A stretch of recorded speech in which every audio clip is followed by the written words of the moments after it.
Hi, hey Russ here. Welcome back to the shop. First off, I want to say hi, Addison. Anyway, I want to talk about how I made my bench top. Give you some ideas of how you might be able to make your bench top. What? I look different? Oh, it's the hat. Yeah, see? Makes me look younger, doesn't it? Huh? Yeah. Anyway, yeah, the hat makes me look different. So, this is actually not this is my good hat. I forgot to put my shop hat on. So, that's why I look different. Anyway, I wanted to talk about my bench, but quickly, before I do that, George Farizo, I believe is how you pronounce it. Sorry, George, I'm doing the best I can. But he did a challenge about a month ago about making a better mousetrap. Not a mousetrap itself, it was a different device. But he had made a version, and he thought somebody might be able to do it. The challenge was to make one simpler. So anyway, it's an interesting challenge. That's coming out pretty quick. I've got the solution. I just had to finish up. Got sidetracked a couple times, as you might guess, but overall, don't forget, I'm still coming back. So anyway, George, stay tuned. But talking about my bench top, when I did this is an old antique desk. This one in particular was a very large desk. It's like 36 inches wide, and it was 5.5 feet the other way. So it was a very large surface. Had a 1/4-inch piece of glass on top of it that what you use for a surface on a working surface. And it was a nice piece of glass, and I've turned that into many different projects. Another story. But the desk itself, I wanted to make a top that was durable, and most importantly, I wanted it to be consistently flat.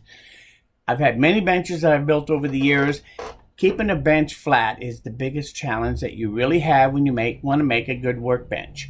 So, in order to come out with a flat bench, the old tried and true method is to take boards, put them up on the edge, and glue them all together till you get the width you want, and plane it all down. That worked. That's the technology that's been around for, well over 200 years. And it does work. There's no doubt about it. But it's a lot of work and a lot more money than it can be doing it in other ways. Now, because I already had a good, solid surface, I decided I could take advantage of that. The desktop itself, the top, was 1 5/8 inches thick. So it was a pretty thick surface to begin with. It gave me lots to work with. And all I did was I put 2x4s, cut them down to 3 inches wide, and planed them flat, and then I put them and pocket screwed them directly onto the edge of my desk all the way around to give me a 3-inch apron. That's where all the bench dog holes are. That's one of the reasons why I wanted that 3-inch apron all the way around. I was making my desktop 6 inches by 6 inches bigger than what the desk was, and so that's why it's the size it is. When you're doing something like this that's pre-done, sometimes your size is predetermined by what you're working with, and this desk did make that challenge. Because it's unusually wide, I really didn't want to have to do a lot of planing a lot of times, because that would be more work than I care to do. So instead of going with the 2x4s, what I did was, after I had my top all set up with the 2x4 all the way around the edge, pocket screwed in. Now I did put the pocket screws in on the top of the 2x4 and screwed it in. And I marked them on the bottom so I know where they're at. So if I ever need to know where the pocket screw is, even though I can't see it now, I know where it is. So I don't have a problem with it being there as long as I know that it's there. But I planed it all down, 2x4s and all, made a perfectly flat surface using a sled, a rail system, and a router, kind of like mowing the lawn, and got it perfectly flat. Then I took a piece of MDF, put it up on here, glued it down. Lots of glue, lots of gravity clamps and a lot of regular clamps, and I let it sit for a couple of days to get really good and dry. And then I came back and checked it, and lo and behold, it was still perfectly flat. I didn't even have to replane it again. I was actually surprised. So MDF is a good alternative. And quite honestly, when I built this top, all it really cost me was a little bit of scrap. I think 1 2x4. Well, I didn't even use the full thing to do the banding around it. I just did 1/2-inch piece of pine and wrapped it around with that to protect the edge of the MDF. The other thing I did was I did put 3 coats of polyurethane with a 50-50 mix of mineral spirits. That way I could put it on with a cloth instead of brush. And I wiped it on, and it dries a lot quicker when you do it that way with a 50-50 mix. And I actually put 3 coats on it in one day without any problem, and it gave me a good durable surface. Now, normally I would put more than that. I think on my mini bench I did 6 or 7, and if you look at that, there's a real high glass. You can see that buildup of the polyurethane on that one. This one I didn't do that yet because I wasn't quite sure of a couple of things about it when I did it, but I wanted to make sure the surface was protected. I don't want anything soaking into it. So I did enough coats that nothing sticks to it really. I can pop it off with just a chisel, like a glue sticks to it or something. It's easy to clean this up. But eventually I'm going to put a lot more coats on it.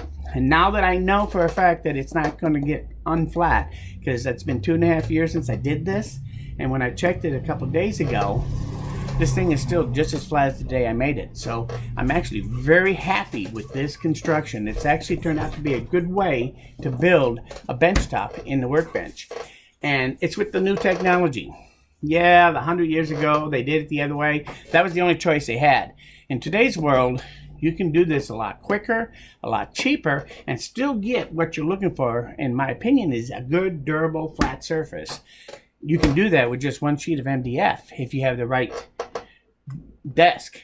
I'd love to see more guys out there, people, do more with the desk idea.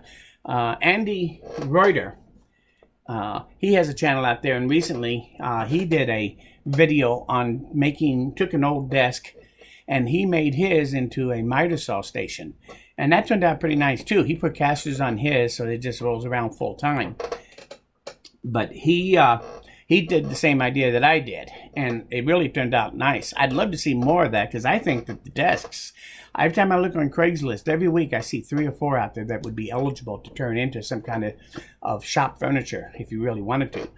And they're such a great, easy way to take and all of a sudden turn something out, a good workbench or a good miter saw station or anything. It gives you a good base to work with. It's quick and easy, and you've already got built-in drawers. It's actually not a bad thing to do, and it's a lot quicker and cheaper than doing it all, stick building the whole thing out of construction lumber even. So it's just a food for thought. They make great benches, those desks do. This one has turned out to be, I think, my most stable and my best bench yet. So if I ever get to find the right desk, I'm probably going to make another one smaller for other uses in the shop, not for another workbench. I only need this one, but I think it'd be kind of neat to see other guys do it. So if you hear of anybody that's done that, taking an old desk and turn it into shop equipment or shop furniture, let me know. I'd love to watch those. That's one of the things I'm curious about, see what some of the other ideas out there. If you have any ideas or anything or suggestions how to make mine better, let me know. I'm always willing to listen to it. So anyway, if you like this video, say so. If you learned something here, don't be afraid to like it. Most importantly though, please come back again, because I'm nowhere near done, at least talking. Thanks, and we'll see you again very soon.